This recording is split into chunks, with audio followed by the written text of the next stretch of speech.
God already has the plan. We just have to be good stewards of the position. In Jeremiah 29:11, it says, "For I know the plans I have for you, declares the Lord, plans to prosper you and not to harm you, plans to give you hope and a future." And a good example of this is found in Exodus, as God is giving Moses the calling to do something immaculate, to do something very special, which is to lead the Hebrews out of oppression, out of slavery in Egypt, to lead them out. And this is what Moses says to the Lord. In Exodus chapter 4, verse 10, Moses said to the Lord, "O my Lord, I am not eloquent. Neither before nor since you have spoken to your servant, but I am slow of speech and slow of the tongue." And I love how God just comes in and shuts all of this immediately down. And he says, "So the Lord said to him, who has made man's mouth? Or who makes the mute, the deaf, the seeing, or the blind? Have I not the Lord? Now therefore go, and I will be with your mouth and teach you what you shall say." I love this because not only does it let us know that when we're doing what God is calling us to do, that he will be there with us in all of our insecurities, in all of our shortcomings, in all the places where we don't feel eloquent, in all the places where we don't feel prepared. He meets us there, and he is going to help us along the way and give us what we shall say. This is one of those examples where God is not calling the equipped, but rather he's equipping the called. Answer the call. If we were to do anything, it helps us understand. I have some notes here. It helps us understand that it doesn't matter who you are, but it truly just matters who you belong to. And it also shows us that it's not what's on you, but rather what's in you. And that is exactly what God has placed, because it doesn't matter what man has approved or not, but rather what God has anointed. And he has anointed and he's chosen specifically Moses in this case to do such a thing that even when Moses tries to refute the decision made by the Lord keeps going further and further and further. And even then, Moses says in verse 13, "But he said, O Lord, please send by the hand of whomever else you may send." In other words, Moses is saying, please choose anybody but me, anybody else. Choose somebody else, because I just don't feel like this is meant for me. And in verse 14, it says, "So the anger of the Lord was kindled against Moses, and he said, Is not Aaron the Levite your brother? I know that he can speak well. And look, he is coming out to meet you. So when he sees you, he will be glad in his heart. Now I shall speak to him and put the words in his mouth, and I will be with your mouth and with his mouth, and I will teach you what you shall do. So he shall be your spokesman to the people." So good. He meets us even in those places and spaces where we don't feel like we're adequate enough, where we don't feel like we're eloquent enough. God has the plan. We just have to steward the position. We just have to do what he's calling us to do. Answer the call, not just because God is the one calling, but because this is exactly where you've been missing. This is exactly the purpose that you've known that you must fulfill from the very beginning. I know there's something more to life. This is the moment for you. This is the sign that you have been looking for to do what he's called you to do. Even if you don't feel like you're ready for it, even if you don't feel eloquent, if the calling is there, if the vision is there and is yet upon you, know that he's going to be with you and give your mouth what you shall say, help you do what you shall do. For it is meant, for it is purposeful. You don't have to figure it all out, nor is he asking you to. He already says that he would go with you. And in any places and spaces where you feel like you don't have what it takes, or if other people are starting to put this into you that you don't have what it takes, send all those lies back to the pit of hell which they have come from, because it doesn't come from God. Because here Moses is feeling like he is not eloquent enough to do such a thing, yet the Lord says, who has made man's mouth? Or who makes the mute, the deaf, the seeing, or the blind? Have not I the Lord? Now therefore go. He's not giving Moses an out, nor is he giving you an out. He's saying, regardless, I have created all things, and still I choose you. I choose you because you're not perfect.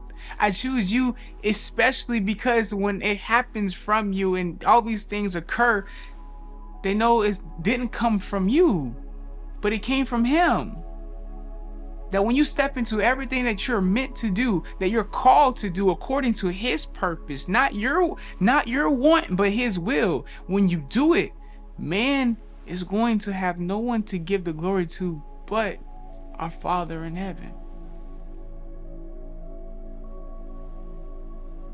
So good.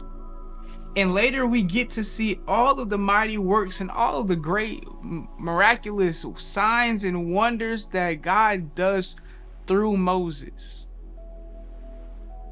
And we begin to see Moses become this great prophet and a great leader of who the Hebrews begin to become as Israel. And how he is really set apart. And he goes up into the mountain and he is writing down for 40 days and for 40 nights, and he's writing down the 10 commandments on a tablet of stone. But that could not happen if Moses was to reject the calling. That could not happen if you were to reject the calling. So answer the call. This one isn't even meant to be long. I had a fire put on me. This one's not even meant to be long. For I know the plans I have for you, declares the Lord.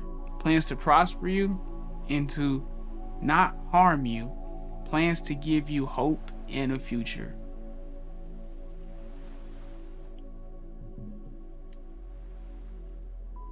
If that's not validation enough, I don't know what is. If that don't put a smile on your face, I don't know what will. If that doesn't give you all of the affirmation to do what you've been called to do, regardless of if you feel like it's the right time, regardless if you feel like you're the right person, regardless if you feel like you're good enough, he's not looking for you to be. In all of your weakness, that's where he's the strongest. So when we are at our weakest point, we're actually in the strongest point because we must rely on him. And that's all he wanted from Moses. To not look at his limited ability as a simple mere human, as man would. Don't look at where you lack. Look at all the abundance I have. Because look at what you're going to gain if you rely on me. That's all God wants. You to look at what you gain when you rely fully on him and none on you. That you just show up and you show up with so much confidence, so much faith, so much belief, not because of you, but because you know of the one who called you.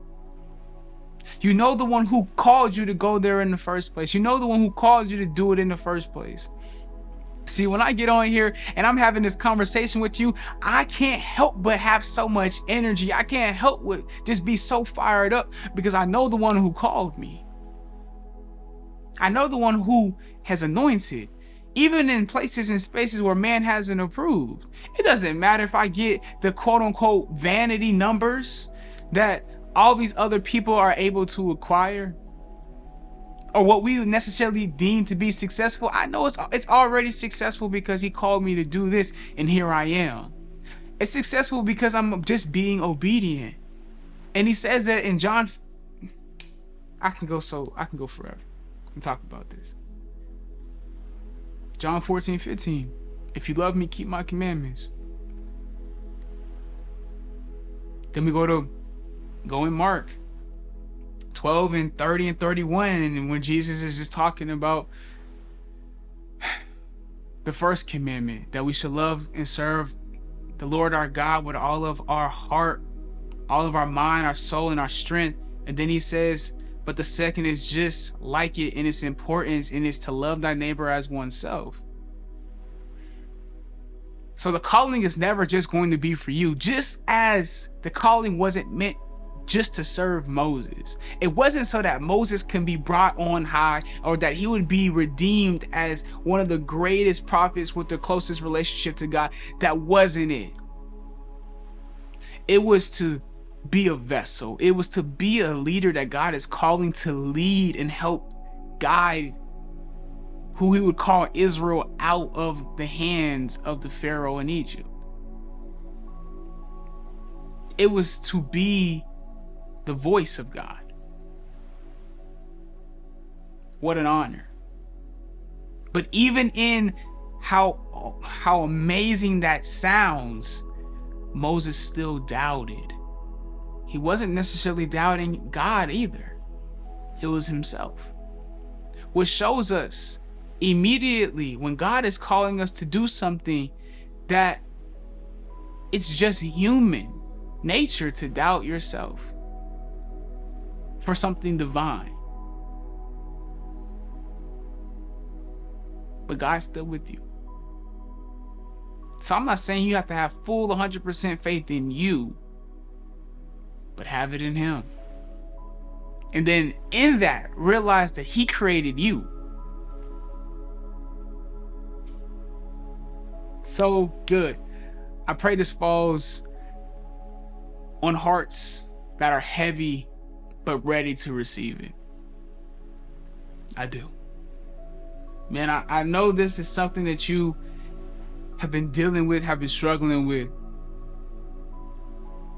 You're not alone. Like, you're not. Read the Bible and you realize you're not alone. And then I'm here with you, saying that you're not alone. There's certain things I'm stepping into with full confidence and vigor because of all the conversations that I've been able to have with God and all of the confirmation and the reaffirming. Just as God has reaffirmed, he reaffirms the covenant so many times in the Old Testament. He reaffirms these things to you. There's still some things that I struggle with. There's still some doubting, and I've been praying for God to help me in my unbelief. And it's not necessarily that I don't believe that it's possible, but sometimes it's just in my actions. I can find out how much I believe or doubt something based on how I work, based on what I do, not what I say. Have that amount of self-reflection for you to understand it too. I doubt when I'm not working in it fully. When I'm not boom, boom, boom, boom, boom, setting up the task, then doing the task. That's when I know I have some type of doubt. But when it comes to just doing what God is calling me to do in this space, I have no doubt. So I say all these things to encourage you and eventually just help you realize that God has a plan. All you have to do is just steward the position. Love you. But more importantly, he loves you more. And I'll see you tomorrow. Peace.